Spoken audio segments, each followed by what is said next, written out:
Let the good times roll, Houdat Nation. Happy Mardi Gras, and I hope everyone has a wonderful, fun-filled, but safe Fat Tuesday. If you want to help us celebrate and you want to party alongside with us, hit that thumbs up icon and let the good times roll.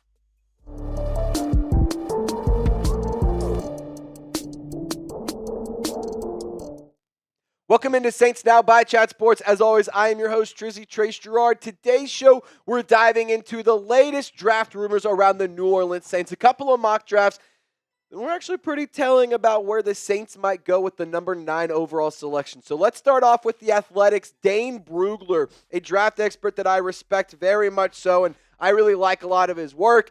This is how the top 8 shook out in Brug's mock draft. Will Campbell going at number 5. That's a player I like a lot. Ashton Jeanty at number 6. Cam Ward, Abdul Carter, your top 2. Mason Graham goes at number 7. Shamar Stewart at number 8. That means a guy like Ted McMillan, Tyler Warren, a couple of those key players are available. So the Athletics mock draft, Dane Brugler had the New Orleans Saints select Tyler Warren, the Penn State tight end, at number 9 overall. And if you didn't notice in that mock draft, you saw the Giants actually traded up for Cam Ward. Couple of not big moves, but a couple of moves in terms of reordering the draft board. But Tyler Warren, a player who has been very popular around the rumor mill for the New Orleans Saints in the 2025 draft, lands with the Saints here. Dane Brugler saying, regardless of who's going to be the quarterback, the Saints are missing offensive playmakers. That I could not agree more with.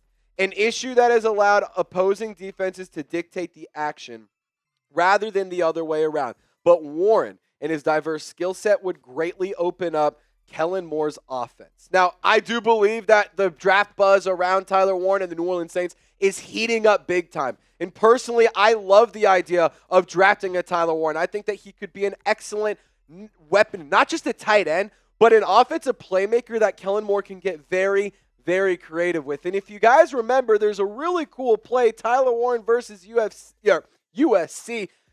It was wild. You've been able to see some positional versatility from him. He can pretty much do anything you want him to do. And even at the Combine, he spoke about that play against the USC Trojans. Tyler, what's the backstory on when you snapped the ball and got the touchdown pass? How did that come to be? Yeah, that was because I don't think that's ever really been ran before, a play like that. So I think they cooked that up on their own in the offensive staff room, and we had it in the game plan for like 2 weeks, but not really, on like we're going to call it. And then when we got to the USC week, he was like, as soon as we get across the 50 and we're on the left hash, like we're going to get that called. So we knew once we got there, it was probably going to get called. Now, obviously, that play was a really interesting one. If you guys don't know what I'm talking about, go Google it. We can't technically show the play because of broadcasting rights and all that, but I will tell you right now, it is an excellent play.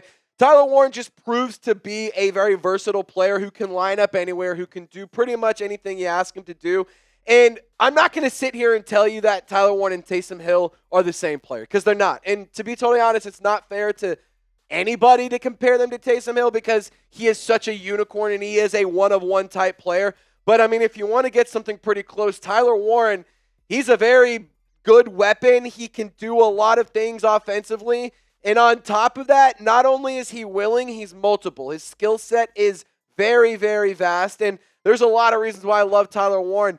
Biggest one of them all is this alpha energy. I mean, but all of this right here is why that alpha energy exists. He's big, he's athletic, he's tough, he's a competitor through and through. So not only does he want to win games, he wants to win every single play. He wants to win every single rep. And that shows on his tape where he will fight for those extra yards for a first down. He will come down with contested catches. He is strong versus contact, not just whenever he's going up for those contested catches, but he breaks a lot of tackles too. And he's, like we've said multiple times, he's versatile. We know what that means. He can catch the ball. He can run the ball. He can line up out wide. He can line up on the inside. He can in line. He can be whatever you want him to. He can line him up anywhere pretty much. And the best part is there's room for development, so you can continue to get this player better. And you can see him develop and be a more talented football player over the course of his career. That alpha energy that I was discussing, it is something, quite frankly, the Saints offense is missing. It's something that the Saints need on their roster. They need somebody who walks in rooms like, yeah, I'm the best football player here. I'm the shit. I don't stink. I am the shit right here. And that's what Tyler Warren could provide to you. He is an alpha through and through, physically, mentally, emotionally, and as a leader, I absolutely love the idea of Tyler Warren. But, Tet McMillan, he was also available on the board for Dane Brugler's mock draft. To be totally honest, I said this same thing whenever it was the Mel Kiper mock draft. He took Tyler Warren over Tet McMillan. I would probably do the same thing here. I would take Tet McMillan at number 9 and draft a Mason Taylor, a Harold Fannin, a Colston Loveland, a Gunnar Helm, one of those guys in round 2 or 3. I think that you can still get a really quality tight end and a true tight end, which is something the Saints are missing right now. Juwan Johnson's a free agent. Foster Moreau is a TE2. You need a starter. So I personally would go Tet McMillan with this, but I want to ask you this question. Type TW for Tyler Warren, type TM for Tet McMillan. You're on the clock. You need to draft one. Pick one of the two players in the comment section. So ESPN's Jordan Reid also put out a mock draft, and here's how things shook out. He also had the Giants trading up to number 1 to get Cam Ward, Shedeur Sanders at number 2, Abdul Carter at number 3, Travis Hunter at 4, Mason Graham at 5, Ashton Jinty at 6 again, Shamar Stewart, Mykel Williams round out the top 8. So who did the Saints select? Well, I'll tell you here in just one moment. Really quick, I got to tell you all about today's presenting sponsor, and that is Fanatics. You guys can get this awesome long sleeve shirt from Fanatics. It's on sale. Get it in the comments section. The link is available in the comments and description of this video. I know the weather is not necessarily super cold. It's not really that hot, but this is a perfect piece of merch to have. It's a perfect piece of clothing to wear when you're out at Bourbon Street, or you're going to party, or you're just kicking it back at home watching some vintage Drew Brees highlights. Link is available in the comments section description. 40% off. Chatsports.com/SaintsLS. Saints long sleeve.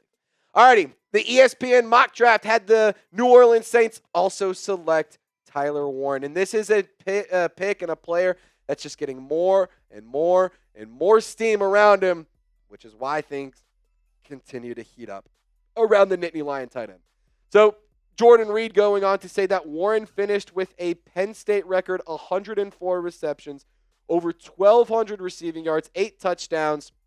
He would also add an entirely new dimension to the Saints offense that quite frankly struggled to find consistent playmakers in 2024.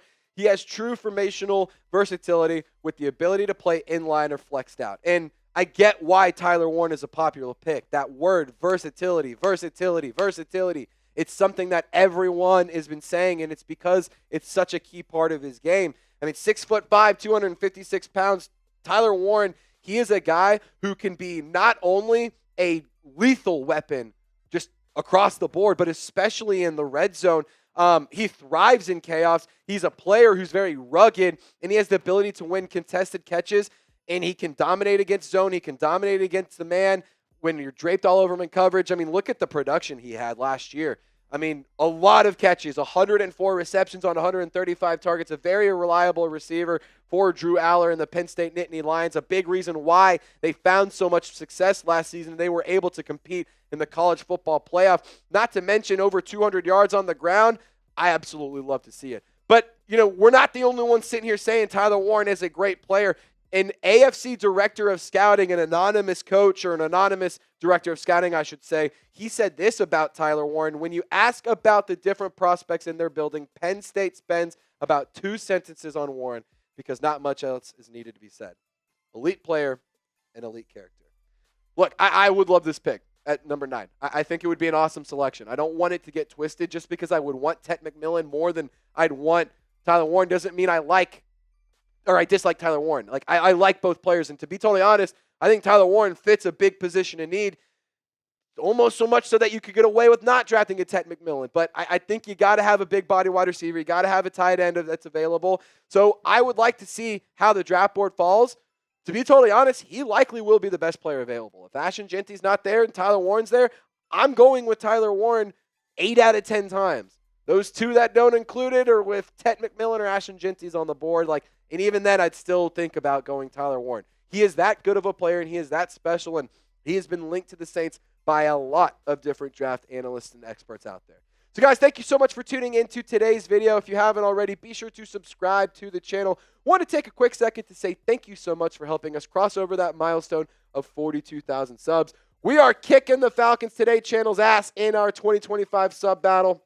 Over 100 subs gained over Falcons today. We're taking the lead, but let's pile it on. Cam Jordan, levels to success here. Hit that sub button. Y'all stay golden, and we'll see you next time.